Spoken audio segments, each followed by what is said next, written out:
मोहन भागवत जी को सुना है आपने? नहीं सुना, इसलिए ऐसी बात कर रहे हो, दूसरे को ज्ञान नहीं है। दूसरे आप वहां ज्ञानी हो, आपके कितने में जागृत है। मोहन भागवत जी का कभी पढ़ाया क्या आपने? सभी लोग चाहते मोहन भागवत जी को पढ़ाया कभी? का मंदिर बने, नहीं पढ़ाया। अब इनसे क्या बहस करोगे आप? मोहन भागवत जी को काफी फॉलो करते हैं वरुण पुरोहित जी, लगता है। मैं तो इनको सिखा रहा हूँ, मुझे ज्ञान बांट रहे थे कि मैं ज्ञानी नहीं हूँ। मोहन भागवत ने कहा रामराज की कल्पना परिकल्पना रटी रटाई भाषा इनके सॉफ्टवेयर में डाल दूं को भी आप नहीं हाँ, मानते। सिंह साहब एक धर्म की तुष्टीकरण के लिए, ठीक है, ये तुष्टीकरण की राजनीति करते हैं कांग्रेस वाले, ये आप कह रहे हैं, लेकिन यहाँ पर वरुण पुरोहित जी का कुछ और कहना है। मैं आ रहा हूँ, आप ही की बात सुन रहे, अभी आप ही की बात चल रही थी, एक मिनट रुकिए। एक कैसेट की जैसे बोले जाते हो, दूसरे को बोलने नहीं देते। रुक गए। मोहन भागवत जी ने खुद ने कहा भगवान धर्म देगा। अरे भाई आप तो क्या माँ मूर्ख को बैठा रखा है मानसू जी? आप नहीं, ऐसे मत बोलिए, ऐसे मत बोलिए सिंह साहब। मैं गाली में कराऊं भगवान को? मैं गाली में कराऊं भगवान को? नहीं, गाली में कराऊं भगवान को? नहीं, बिल्कुल नहीं। एक मिनट सिंह साहब, नहीं, गलत तरीके से बातों को संदर्भित करना गलत है। उन्होंने ऐसा कुछ नहीं कहा, किसी को उन्होंने गाली नहीं बकी है ना, किसी को अपशब्द नहीं कहे। एक बार उनकी बात सुन लेते हैं ना। हमारा वे ऑफ लाइफ है कि बहुसंख्यक धर्म को अपमानित समझते हो क्या फिलोसफी के बारे में? नहीं किया, यहाँ पर तो नहीं किया, और मैं किसी को करने भी नहीं दूंगा, चाहे वो आप हो या ये है, किसी को नहीं करने दूंगा ना, अच्छा नहीं लगता है। एक मिनट इनकी बात कंप्लीट हो जाए फिर आगे बढ़ते, थोड़ा सा रुकिए। हाँ, इसीलिए मैंने कहा उदासीनता हो गई, जनता में वोट नहीं दे रहे, इनकी बातें सुनिए। मोहन भागवत जी आदरणीय है, कोई जरूरी नहीं पॉलिटिकल बात ही हो, कोई बात भी, कोई इतने बड़े आदमी कुछ कहते हैं उसको ग्रहण करना चाहिए। उन्होंने खुद ने कई बार कहा है कि हमारा रिलीजन नहीं है, हमारी फिलोसफी है, इस्लाम एक रिलीजन है। आप उसको समझो बात को, तो समझेंगे नहीं, रटी रटाई कैसे बजा पड़ा के इनको तो दिन भर यही बोलेंगे आप, इनके कोई शब्दों में हेरफेर नहीं देखोगे आप, और दूसरे को कहेंगे या ज्ञानी है, मूर्ख है, इनको सब कुछ कुंडली में जागृत भी इनकी है, वेदों का ज्ञान भी रावण की जैसे।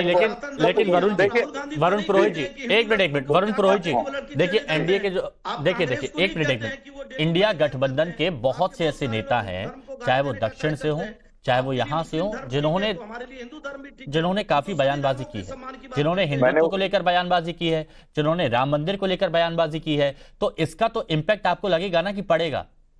मैंने उसको हमेशा निंदा की उस बात की।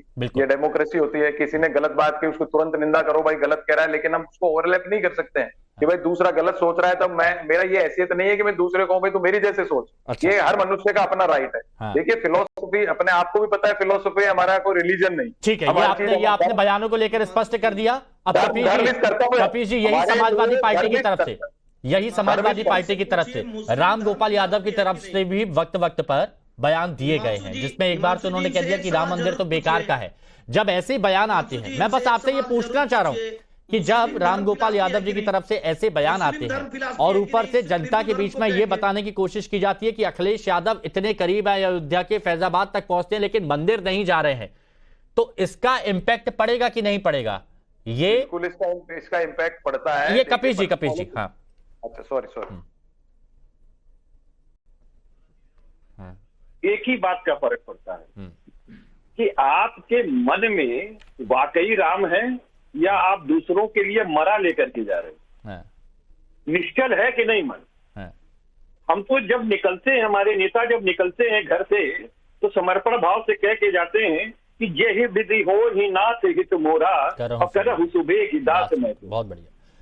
तो जब मैं तो पहले ही से भगवान श्री राम का हम लोग दास हैं। कपीश जी, आप तो हैं, आप तो हैं, बहुत सारे सनातनी हैं, लेकिन मेरा सवाल आप थोड़ा सा समझने की कोशिश करिए ना कि एक तरफ तो राम गोपाल यादव की तरफ से ऐसा बयान कि राम मंदिर बेकार का है, दूसरी तरफ अखिलेश यादव जो अभी तक नहीं गए हैं, बार बार जब सवाल पूछते हैं तो जनता के बीच अगर ये संदेश जाता है कि भाई समाजवादी पार्टी की तरफ से ऐसे बयान भी आ रहे हैं और वहां पर जा भी नहीं रहे हैं, तो वजह क्या है? क्या दूरी बना रहे हैं या किसी और से ज्यादा प्रेम है? अगर ऐसी दूरी है तो मुझे आप बता दो कि चारों शंकराचार्य अभी तक क्यों नहीं गए? भाई सनातन धर्म में जो जीवित देवता हैं वो 4 माने गए, चारों धर्म में थे, वो अभी तक क्यों नहीं गए? उन्होंने क्यों कह दिया कि ये पॉलिटिसाइज कर दिया गया है? वो भी कहते हैं कि हम जाएंगे। अब देखिए, मैंने ये समाजवादी पार्टी से पूछा तो आप शंकराचार्य, आप दूसरों को देख के फैसला लेते हैं क्या? दूसरों को नहीं, आप लोगों को लीड करते हैं, धर्म के लिए लीड नहीं करते हैं, हम राजनीति के लिए लीड करते हैं। आप राजनीति के लिए रावत साहब, उसको धर्म को किनारे रखते हैं। रावत साहब क्या इसका इम्पैक्ट पड़ेगा? क्योंकि राम गोपाल यादव की तरफ से जो बयान आया था वो आपने भी सुना था, और अब ये दूरी वाली बात कि अखिलेश यादव की दूरी, क्या इसका इफेक्ट पड़ सकता है? बिल्कुल एकदम इफेक्ट पड़ेगा। ये तो ये चाहते हैं कि मुसलमानों की जितनी तारीफ की जाए वो करें, और वो तो एक वोट के लिए तरस रहे हैं इस समय पर। इनको लगता है कि किसी प्रकार से मुसलमान वोट बैंक कहीं छिटक न जाए, और अगर छिटकती है तो इनको सबसे बड़ा सीधा सीधा लॉस है। तो ये एमवाई फैक्टर से अलग हो ही नहीं सकते। ये हिंदुओं को गाली दे सकते हैं, हिंदुओं को मरवा सकते हैं, और जिस शंकराचार्य की बात कर रहे हैं कपीश जी, उन्हीं शंकराचार्य पर लाठीचार्ज किया था और अखिलेश की सरकार ने मार दिया होता उनको। वो तो वहां छोटे छोटे बटुक थे, उन्होंने बचा लिया, जैसे तैसे उनको बचाया गया। उनकी नहीं तो आज वो शंकराचार्य होते ही नहीं। जिन शंकराचार्यों की बात कर रहे हैं, अखिलेश जी के टाइम पे भयंकर लाठीचार्ज हुआ था। अब उसका जवाब कपीश जी नहीं देंगे। कपीश जी से पूछ रहा हूँ कि आपको इतना ही अगर शंकराचार्य जी से था तो आपने क्यों लाठीचार्ज किया उनके ऊपर? आपने तो उनको मार दिया होता पूरी तरीके से। इतना लाठीचार्ज भयंकर एक, और यही कांग्रेस ने किया था करपाती महाराज जी के साथ में। इसलिए आप उन शराबों को भोग रहे हैं कपीश जी, आप उन शराबों को भोग रहे हैं। एक मिनट कपीश जी, आप भी एच.एस. रावत साहब ये मुद्दा उठा रहे हैं कि शंकराचार्य ब्राह्मणों की आप इतनी बात कर रहे हैं, लेकिन ज्यादातर यहां पर देखिए कि ब्राह्मण हो या फिर अयोध्या से हो, काशी से हो, जब ये बात करते हैं तो समाजवादी पार्टी के नेताओं से नाराजगी भी इनकी नजर आती है, खुलकर विरोध भी करते हैं कि ऐसे बयान नहीं देने चाहिए। हिमांशु जी 10 सेकंड, एक मिनट मैं आ रहा हूं, पहले इनसे जवाब ले लूं। हाँ, ये सवाल है इनका। हिमांशु भाई उनका सवाल जो है वो बनाया हुआ बेतुका सवाल है। रावत साहब हम लोगों को हिंदू मानने के लिए तैयार नहीं, जबकि हम सारे लोग सनातनी और पुरातनी जितने यहाँ बैठे हुए इसमें सभी सनातनी और पुरातनी नाम से ही जाना जा सकता है, और उन धर्म के लिए शास्त्रार्थ करने के लिए तैयार हैं, जबकि हम एक राजनीतिक और विधिक व्यक्ति हैं। तो कपीश जी यही तो आम जनमानस के मन में यही तो बात है कि जब आपकी विचारधारा ये है तो वो खुलकर दिखती क्यों नहीं है? मैं तो कह रहा हूं कि विचारधारा हमारी स्पष्ट है।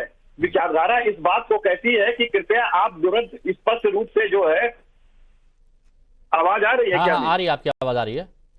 देखिए ये साफ कहती है हमारी विचारधारा कि आपको पॉलिटिकल अगर बनना है, आपकी पार्टी को इस देश को नेतृत्व देना है, तो आप बेरोजगारी पे बात करो, क्योंकि वो राम का काम है।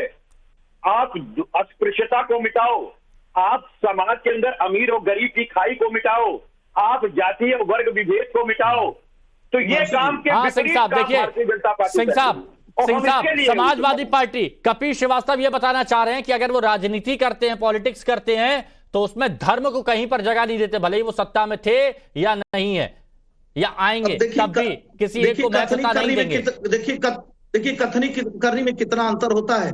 अगर वो अयोध्या जाएंगे तो बेरोजगारी बढ़ जाएगी, लेकिन अतीक अहमद और मुख्तार अंसारी के यहाँ जाएंगे तो बेरोजगारी घट जाती है, महंगाई घट जाती है। जाते हैं साधु सन्यासियों को चिरंजीवी कह देंगे, लेकिन किसी मौलवी को कुछ कह के दिखा दें। सुंदरकांड को अश्लीलता से जोड़ देंगे, काशी में कहेंगे कि लोग अंतिम समय में जाते हैं, लेकिन किसी मौलवी के बारे में, किसी मदरसे के बारे में नहीं कहेंगे।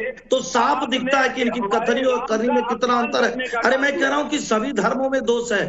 अगर आप हिंदू धर्म के दोष के बारे में विधि के जो ज्ञाता है, अधिवक्ता है, तो अपने धर्म के बारे में कहिए ना, जो आपका धर्म है।